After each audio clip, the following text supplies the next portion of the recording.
Hi welcome to village city cooking. ఈ ఛానల్ని ఆదరించిన ప్రతి ఒక్కరికి మా హృదయపూర్వక నమస్కారములు.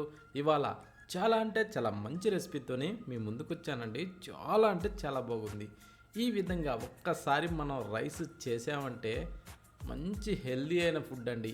ఈ టైప్లో మంచి హెల్దీగా మనం రైస్ చేసుకోవాలి, కానీ హాస్పిటల్కి పోయే అవసరమే ఉండదండి. ఈ విధంగా ఒక్కసారి చేసి ఈ టైప్లో తినండి. ఇంటిల్లపాది కూడా ఖచ్చితంగా నచ్చి తీరుతుందండి. ప్రతి ఒక్కరు కూడా ఇంట్లో చిన్నపిల్లల దగ్గర నుంచి పెద్దవాళ్ళ వరకు ప్రతి ఒక్కరు ఇష్టంగా కడుపు నిండా తింటారండి. అంత మంచి రెసిపీతోని ఇవాళ మీ ముందుకు వచ్చాను. ఈ టైప్లో చేస్తే మాత్రం ప్రతి ఒక్కరికి ఖచ్చితంగా నచ్చి తీరుతుందండి.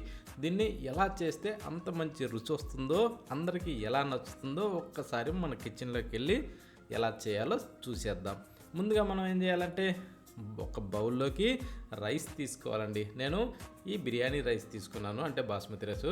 ఇప్పుడు దానికి ఏంటంటే నేను ఈ గ్లాస్తోని 1.5 గ్లాసు బియ్యం తీసుకొని ఆ బౌల్లో వేసానండి. ఓకేనా? అంటే వీటిల్లో కూడా కొన్ని రకాలు ఉంటాయండి. ఈ బియ్యంలో కూడా కొన్ని ఏంటంటే మనం కొద్దిగా వేసినా కూడా ఉప్పుకు తీయండి. కొన్ని ఏంటంటే ఎంత వేస్తే అంతే ఉంటాయండి. రైస్ని బట్టి కూడా మనం చూసుకోవాలి. నీళ్లు పోసేసి 1-3 సార్లు బాగా కడిగి మళ్ళీ నీళ్లు పోసి ఒక 10 నిమిషాలు అయితే నాననిచ్చుకోవాలి పక్కన పెట్టి.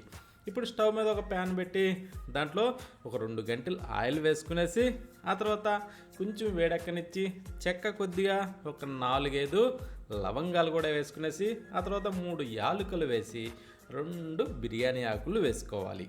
ఆ తర్వాత 1 టేబుల్ స్పూన్ జీలకర్ర వేసేసి ఇప్పుడు మనం ఏం చేద్దామంటే అది కొంచెం అలా కలర్ రానిచ్చేసి ఇప్పుడు పచ్చిమిరపకాయలండి, చీరిన పచ్చిమిరపకాయలు ఒక 5-6 మధ్యలోకి చీరి దాంట్లో వేసేసుకునేసి వీటిని కూడా కొంచెం వేగనిచ్చుకోవాలి. ఈ పచ్చిమిరపకాయలు ఇవన్నీ కాస్త ఇలా వేగిన తర్వాత ఇప్పుడు కొత్తిమీర అండి ఒక పిడికిరు వరకు కట్ చేసి అందులో వేసేసుకునేసి దీన్ని కూడా కొంచెం అలా వాడనిచ్చుకోవాలి. ఈ టైప్ వచ్చిన తర్వాత ఇప్పుడు మనం నీళ్ళండి, ఓకేనా, 1.5 గ్లాసు రైస్ తీసుకున్నాం కదండి. ఇప్పుడు 2.25 గ్లాసు వచ్చేసి నీళ్లు తీసుకోవాలి. ఎందుకంటే ఇప్పుడు నేను ఇందాక చెప్పాను చూడండి, ఆ బియ్యాన్ని పట్టే మనం నీళ్లు తీసుకోవాలండి. ఇప్పుడు నేను తెచ్చిన బియ్యం ఏంటంటే కొంచెం ఉప్పుకే అవకాశం ఉంది కాబట్టి కొంచెం ఎక్కువ నీళ్లు తీసుకున్నాను.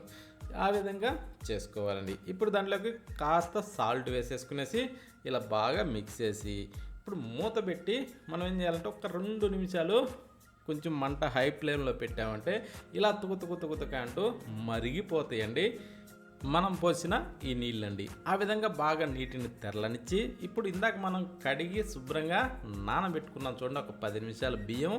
ఆ బియ్యాన్ని ఇప్పుడు నీళ్ళల్లోకించి దేవి ఇందులో రైస్ వేసుకోవాలండి. దాంతోపాటు నీరు మాత్రం రానియకుండా చూసుకోవాలి. అంటే కొద్దిగా వస్తే ఏం పర్వాలేదు, కానీ ఎక్కువ శాతం అయితే రాకూడదు. ఇప్పుడు ఆ బియ్యాన్ని కాస్త అలా కలిపేసి మూత పెట్టి ఈ టైప్లో ఉడికించుకోవాలండి. ఈ విధంగా తుకుతుకంటూ సగంకు పైన ఉడికినప్పుడు ఏం చేయాలంటే కొంచెం ఏంటంటే అడుగు పట్టుకోకుండా మళ్ళీ మధ్యలో కూడా మూత తీసుకుంటూ దాన్ని కాస్త అలా తిరిగేసుకోవాలండి. మరి ఎక్కువ కూడా తిరగకూడదండి.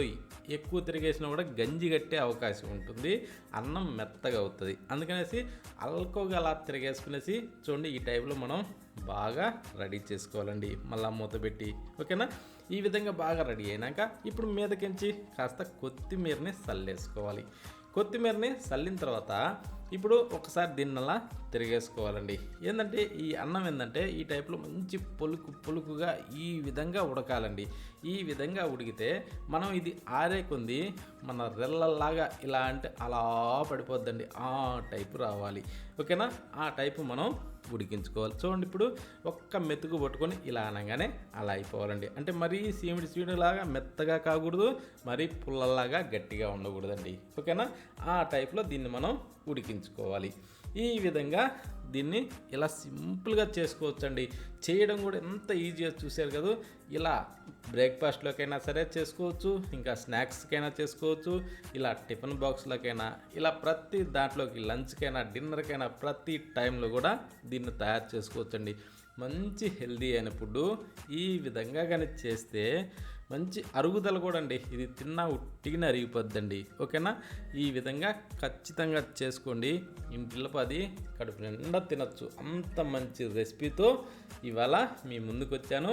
దీన్ని ఈ విధంగా చేస్తే ఎంత కొత్త వాళ్ళకైనా సరే అండి ఈజీగా పర్ఫెక్ట్గా మంచి పొళ్ళుగా వచ్చేస్తుందండి ఈ రైసు. ఈ టైప్లో చేయండి, ప్రతి ఒక్కరికి ఖచ్చితంగా నచ్చి తీరుతుంది. ఈ విధంగా చేస్తే దీనికి పక్కన ఏ కర్రీతో కూడా అవసరం లేదండి. సేమ్ ఉట్టిదే ఇదే అలా నిమ్మరసం పిండేసుకునేసి ఉల్లిపాయ నంజుకుంటూ మంచి దర్జాగా తినచ్చండి. అంత మంచి రుచిగా ఉండే ఈ జీరా రైస్ అండి. ప్రతి ఒక్కరూ మిస్ అవ్వకండి.